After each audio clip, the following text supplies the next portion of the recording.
Ngayon po, ipapakita ko po sa inyo yung kwarto ng mga bata, yung pinarenovate ko po. Yung dating video po, yung part 1. Ito na po yung part 2. Tapos na po yung room nila. Maliit nilang kwarto. Kasi maliit lang talaga po. Maliit lang yung space ng kwarto ng mga bata. So, ginawaan ko ng paraan po guys na magkasya sila. Tapos yung mga gamit, sa sobrang dami po namin gamit sa mga bata na rin. Yan, nag-isip ako ng paraan paano sila magkasya din. Tapos mga gamit na yung papakita ko sa inyo. Guys, tara! Ito na yung room nila. Ayan. My room. So, yan, nandyan si Unicorn. Pakita natin yung saan ba yung wait lang. Ayan na po yung room nila guys. Ayan na yung maliit na higaan nila. Dalawa silang matutulog dito ni Unicorn at atin niya. Tapos mga stuffed toys na iba nandyan nilagay nila. Ayan, tapos dito naman sa taas yung kuya. Si kuya, ayan, nandyan si Unicorn. Nagtambay sa taas, ayan.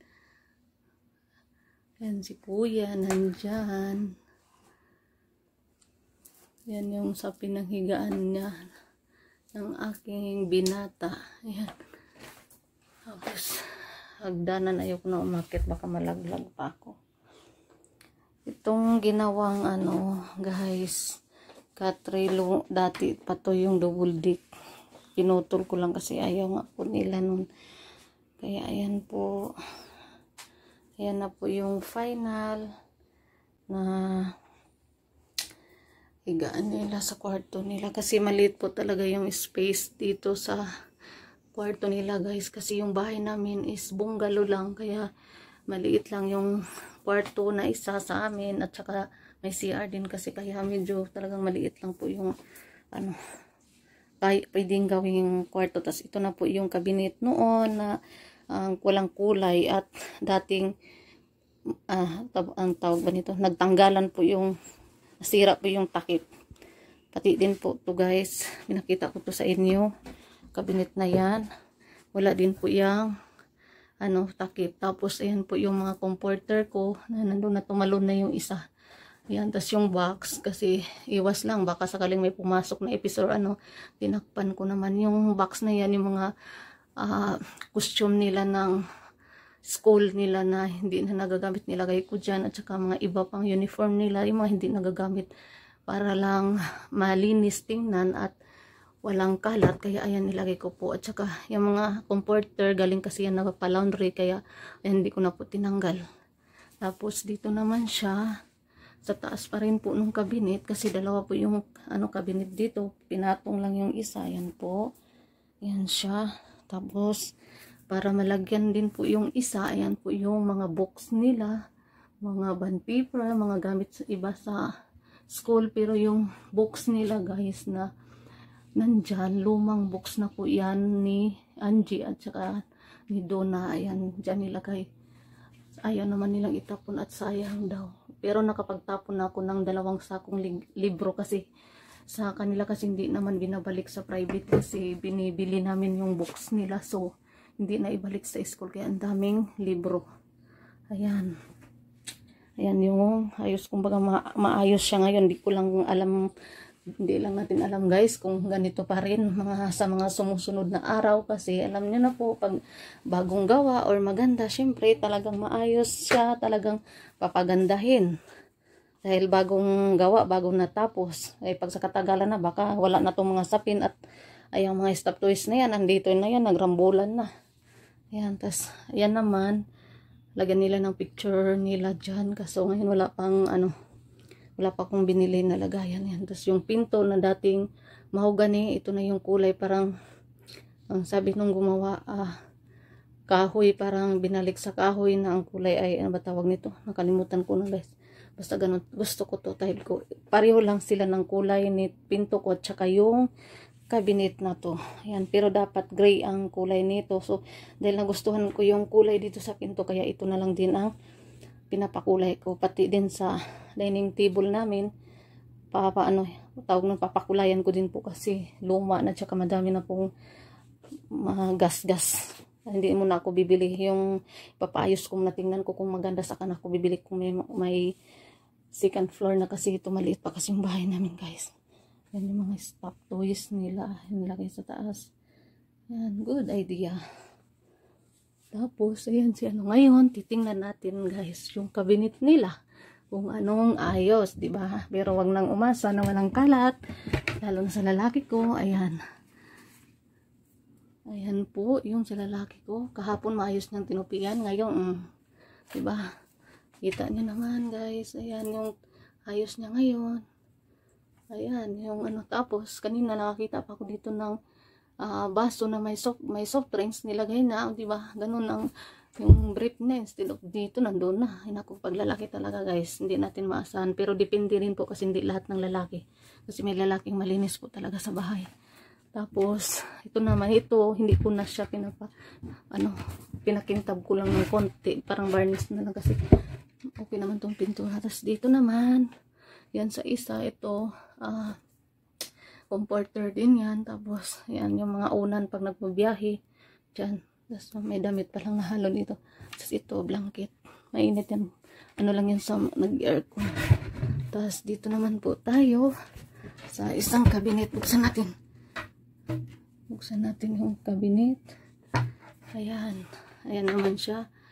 Ayan, ano na nangyari doon, may ano na, malalaglag na cortina at saka malilit na blanket yan, pang baby, nagsama ko. Tapos dito comforter, dito tawag nun punda, halo-halo na yan kasi mga punda ko malit malaki.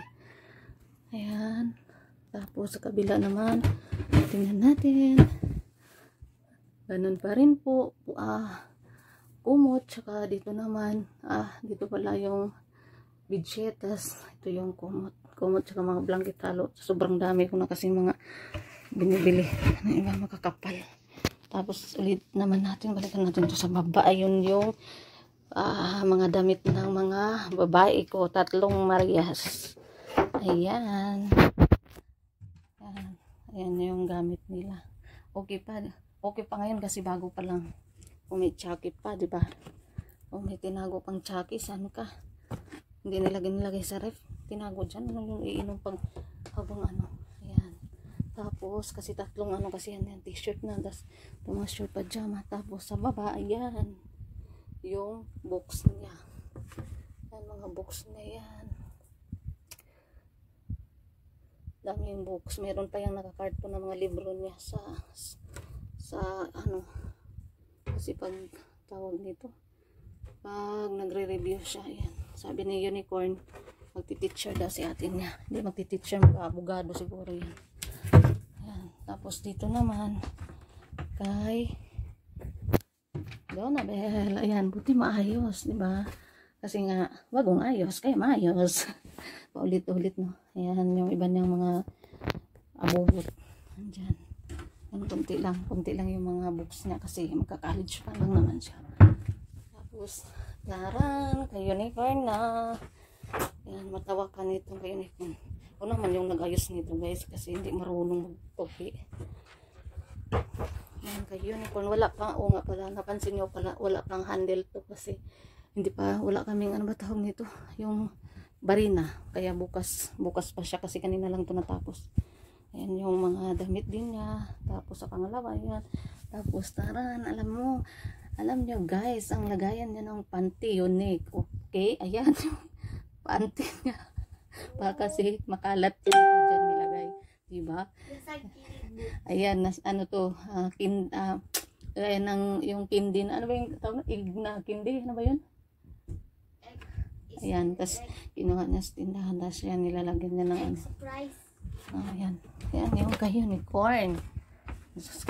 Para hindi makalat, diba? Ang ganda ng lagayan niya ng underwear niya. Tapos ito naman yung isang cabinet na to. Ito rin, nawala din ang takip nito. Sus, Ginoo. Ayan, mga nakahangir.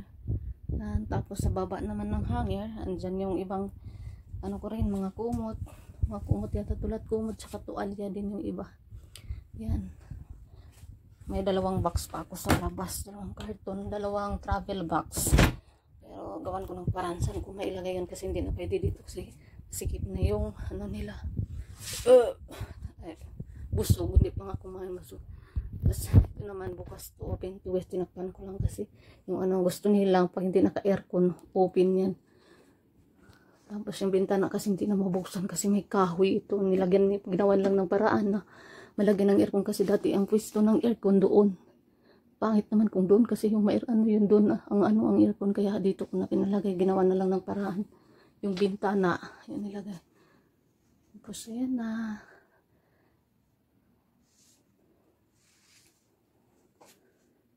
Unicorn. Hi. Anong ginawa mo dyan? May papalit. Yan na po yun guys. Pinakita ko sa inyo yung kwarto ng mga bata. Tapos na talaga sa wakas. Natapos na po yung paggawa namin ng room nila ng ilang araw. Ayan. Tapos masaya naman sila sa kwarto nila kasi nga nakitang maliwalas na ngayon kaysa dati. So makikita nyo yung video sa part 1, yung hindi pa nagawa. Ngayon mas okay na kasi maliit man pero lahat ng mga gamit na hindi na magamit din na ilagay namin sa box at nasa maayos na rin lahat ng cabinet na nasisira. May mga takip na, tsaka napinturahan na din. Pati ito na ibalik yung double deck nila, pinanday to ulit. Tapos pinakulayan ko lang ng puti kasi mas gusto ko yung puti para maliwalas tingnan, hindi siya madilim. Kaya dati kasing kulay nito is parang mahogany din yata katulad ng pinto ko noon na kaya pinakulayan ko guys na ang puti para maliwalas tingnan at kahit maliit siya parang malaki pa rin, parang alam mo yung hindi siya masikip na kaya ayan puti yung pinapalagay ko sa kanila, pero yung nila kulay pink pa din yung dingding nila. Tapos dati yan na talagang gusto nila dati, kaya ayan na yung gusto. Kaya 'di ba kahit malit yung kwarto, kung talagang magawa ng paraan na pwedeng gawa ng paraan, lalo pag tulad ko sa akin, ilan ba sila? 5, so hindi sila kasya guys. Tsaka dahil bungalow lang tong bahay namin, so 2 kwarto lang ang pwede dito. Kaya ayan, mga maliit yung kwarto namin. Ayan, yun lang guys. Sana ma-share ko rin sa inyo yung mga tulad sa ating mga nanay na maliit yung space ng kwarto ng mga bata na pwede palang pagkasyahin, di ba?